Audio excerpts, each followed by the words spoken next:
When you hear the name Lou Ferrigno, the first image that probably pops into your head is the Hulk. But the truth is, this story goes way beyond TV, way beyond movies, and even beyond bodybuilding. We're talking about a man whose real life was just as intense as any character he ever played. A giant who wasn't born ready, but built himself day after day against all odds. This video isn't just about muscles, titles, or fame. It's about real strength. Physical strength, sure, but above all, mental toughness, absolute discipline, and an incredible ability to turn pain into fuel. So before we keep going, go ahead and hit that like button, and let's get into it. Lou Ferrigno was born on November 9, 1951, in Brooklyn, New York. But unlike what many people assume when they see his massive size and commanding presence, the beginning of his life was anything but easy. Even before he could fully understand the world around him, Lou was already facing a challenge that would deeply shape his entire journey. When he was still very young, he suffered a series of severe ear infections that caused him to lose around 75% to 80% of his hearing. The diagnosis only came when he was about 3 years old, and by the time he turned 5, hearing aids became part of his daily life.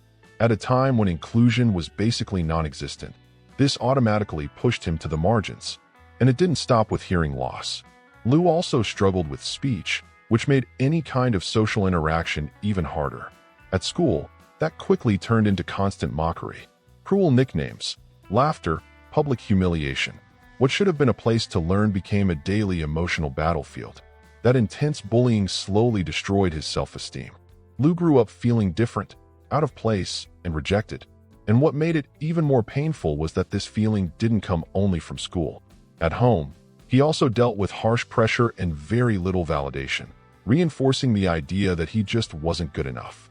In the middle of a childhood marked by isolation and rejection, Lou Ferrigno found an unlikely escape: comic books. Those colorful pages became a safe place, where the real world faded into the background. There, he could breathe, imagine, and for the first time, feel strong, even if only in his imagination. Among all those characters, two stood out to him in a special way: the Hulk and Spider-Man. But it was the Hulk that created a deep connection. It wasn't just about muscles or destruction. It was about someone misunderstood, rejected, carrying pain inside, yet possessing extraordinary strength. Lou saw himself in that character. The fascination wasn't just physical, it was emotional. The idea of transformation spoke to him. An ordinary man who, when pushed by the world, became something much bigger. For a kid who was bullied every single day, this wasn't just entertainment. It was hope, proof that weakness didn't have to be permanent. At 13 years old, Lou Ferrigno took the first real step toward changing his own story. While other kids were still figuring out hobbies or distractions, Lou already had one clear decision in his mind. He needed to get strong. Not for vanity, not for fame, but out of necessity.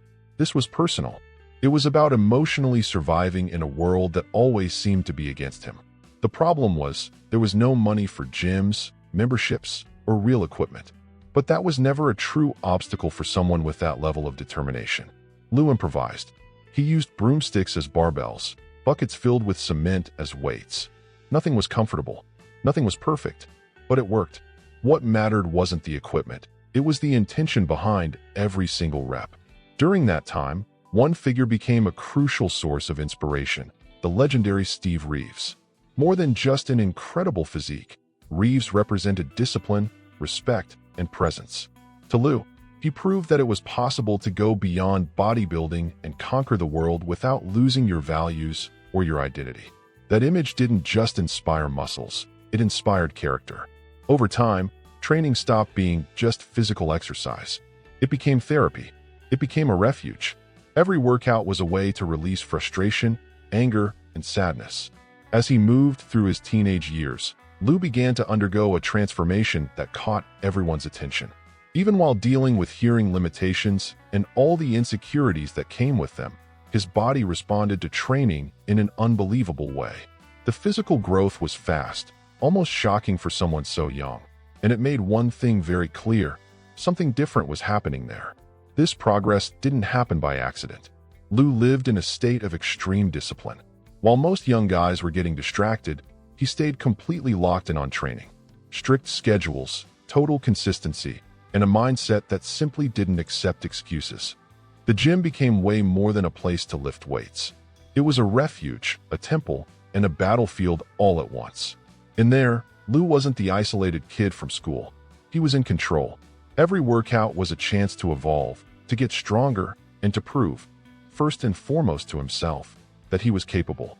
Physically, the results started showing early. His arms, back, and legs were developing far beyond what was normal for his age.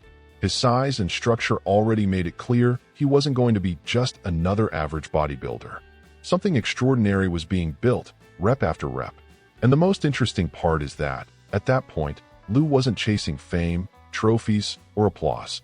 His goal was simple but deeply personal: acceptance and self-pride.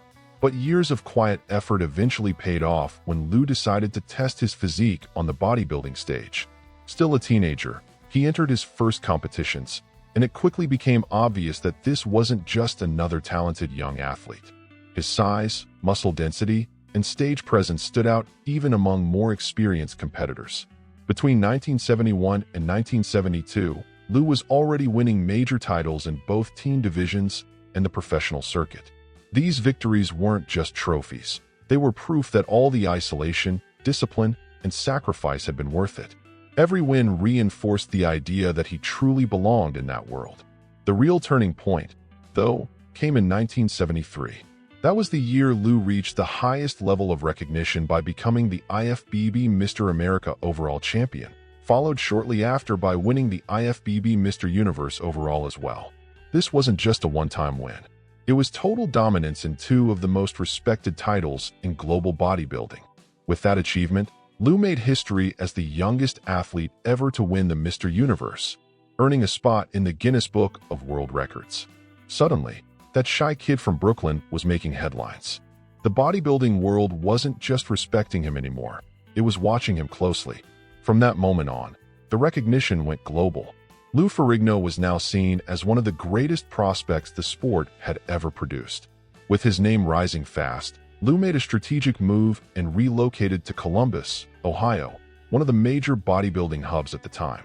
That's where he began training alongside the man who dominated the sport in that era, Arnold Schwarzenegger. This wasn't just training together, it was a daily clash between two completely different forces. In 1974, Lou made his debut on the most important stage in bodybuilding, the Mr. Olympia. Even though he was still considered young and relatively new compared to the veterans, he placed second in the heavyweight division, finishing behind Arnold. For many people, that alone was a massive victory. For others, it marked the beginning of a rivalry that would change the sport forever. The following year, in 1975, Lou returned even more determined and finished third at the Mr. Olympia. He didn't take the title, but his presence was impossible to ignore. While Arnold dominated with experience, charisma, and stage strategy, Lou stunned everyone with sheer visual impact. The physical contrast between the two was impossible to miss. Lou was taller, wider, and insanely massive by the standards of that era. His physique looked almost unreal compared to the more compact bodies that traditionally ruled the Olympia stage. That only fueled the rivalry even more. It wasn't just a battle for trophies. It was a clash of styles, generations, and philosophies of what the ultimate bodybuilding physique should be. In 1977, Lou Ferrigno's journey took a definitive turn with his appearance in the documentary Pumping Iron. The film didn't just show bodies on stage. It revealed the behind-the-scenes pressure, the psychological games, and the mental war behind the Mr. Olympia. For the first time, bodybuilding was presented to the general public as a human story, full of conflict, emotion, and real stakes. Within that story, Lou emerged as the quiet underdog. While his rival dominated the spotlight with confidence and trash talk, Lou came across as more reserved, introspective, and visibly carrying the weight of expectation. That contrast created a natural tension that pulled the audience in. It wasn't just about who would win, it was about who could handle the pressure better. What really stood out is how the documentary humanized Lou. He wasn't portrayed as an unstoppable monster, but as someone full of doubts, insecurities, and an overwhelming hunger for recognition. The audience saw his raw ambition, his extreme effort, and the emotional toll of competing at the highest level. Pumping iron permanently changed how bodybuilding was seen. The sport stopped being viewed as just muscle display and started to be understood as a psychological, strategic, and deeply human battle. Despite major titles and respect within bodybuilding, Lou's financial reality was far from comfortable. Back then, winning competitions didn't mean financial stability, and Lou had to face a harsh truth. Muscles and trophies didn't pay the bills. To survive, he had to look for work far away from the stage and the spotlight. That's how Lou ended up working as a metalworker in a factory in Brooklyn. The environment was brutal, dangerous, and physically exhausting. Long hours, heavy labor, and constant risk were part of the routine. For someone who trained obsessively and dreamed big, it felt like a step backward, but it was also another test of endurance. The breaking point came when a co-worker suffered a serious accident, cutting off his own hand on the job. That moment was a shock. Lou realized that path had no future and that staying there could cost him far more than just time. He needed to get out before it was too late. Searching for new opportunities, Lou even tried his luck in American football, playing in Canada. But without real experience in the sport, the adjustment was tough. After just a few games, his run ended abruptly, closing yet another chapter that didn't go as planned. Even so, those setbacks didn't break him. Quite the opposite. Every failed attempt strengthened his ability to adapt and stay resilient. After so many tries, falls, and reinventions, Lou's life took an unexpected and deeply symbolic turn. Following the impact of pumping iron, an opportunity appeared that felt pulled straight from his childhood, an audition to play the Hulk. The character that once served as his emotional escape was now knocking on the door of real life. When Lou was cast in The Incredible Hulk, which aired from 1977 to 1982, everything changed almost overnight. The show became a massive ratings hit, bringing his image into millions of homes week after week. Suddenly, the bodybuilder known within the sport became a globally recognized figure. What's most impressive is that Lou didn't need to say a single word in the role. Without dialogue, he built the character through body language, facial expression, and an overwhelming physical presence. Every movement communicated strength, pain, and inner conflict. The audience didn't just see a monster. They saw emotion, humanity, and tragedy. That contrast between the brutal Hulk and the sensitive man behind the transformation became one of the show's greatest strengths.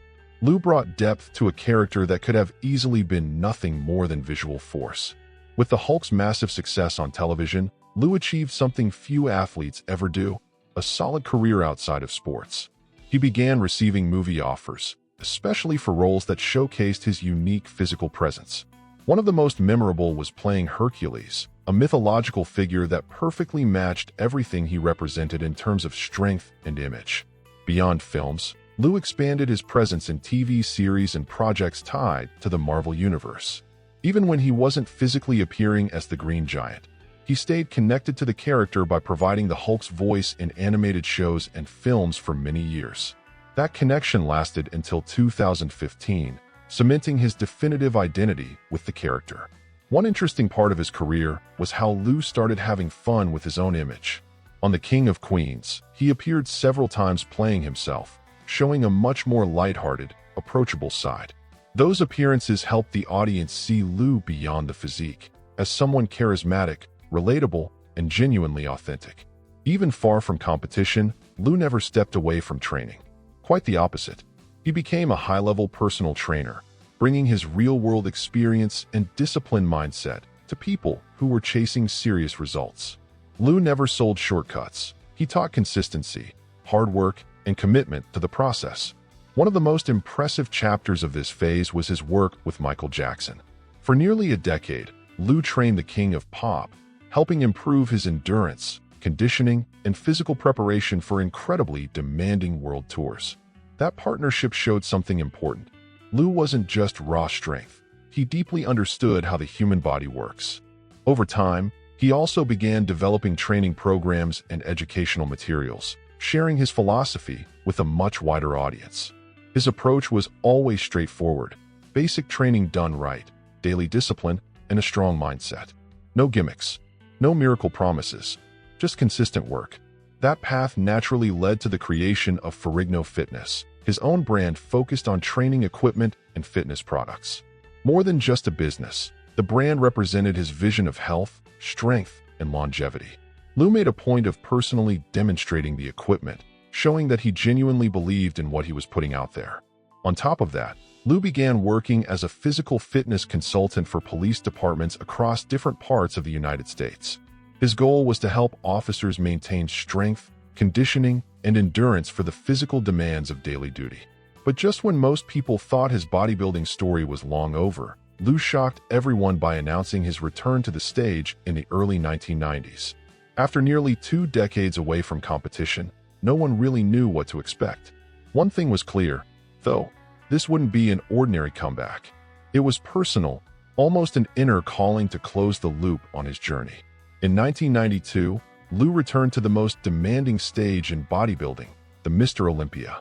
He finished in 12th place, which on paper might not sound impressive. But visually, the impact was huge. He showed up heavier than ever, with a physique that still commanded respect even against much younger athletes shaped by a new era of bodybuilding. The following year, in 1993, Lou returned to the Olympia once again and improved his placing, finishing 10th. Once more, it wasn't the ranking that grabbed attention, it was his presence. Weighing somewhere between 289 and 315 pounds, roughly 131 to 143 kilograms, he looked like a giant from another generation walking among modern competitors. The most symbolic moment came in 1994 at the Olympia Masters, a competition designed for veteran athletes. There, Lou took second place, proving he could still compete at a high level within a setting that truly matched his legacy. For many fans, that felt like the perfect, definitive close to his competitive career. Now let's dig a little deeper into the man behind the name Lou Ferrigno. A lot of people think only about size and aesthetics, but the truth is, his real strength went far beyond appearance. Even without chasing spotlights or official records, the numbers associated with Lou are absolutely insane, especially when you remember that he was, first and foremost, a bodybuilder, not a powerlifter. On the bench press, for example, Lou reportedly lifted somewhere between 560 and 600 pounds, about 254 to 272 kilograms. That alone would put almost any athlete in elite territory. On the squat, reports mention loads close to 640 pounds, roughly 290 kilograms, which is extremely rare for someone with his height and body structure. But it's in the deadlift where things get truly wild. Estimates point to lifts near 900 pounds, around 408 kilograms. For an athlete standing close to 6 feet 5 inches tall, about 1.96 meters, that requires not just brute strength, but exceptional control, technique, and stability. Those numbers don't happen by accident. That level of power became even more evident in 1977, when Lou competed in the World's Strongest Man. Even going up against athletes who specialized purely in strength events, he finished 4th overall. During the competition, he bent a steel bar overhead and, in one of the most iconic moments, lifted the rear end of a car weighing around 2,681 pounds, approximately 1,217 kilograms. No tricks, just real, raw strength. All of this makes one thing clear.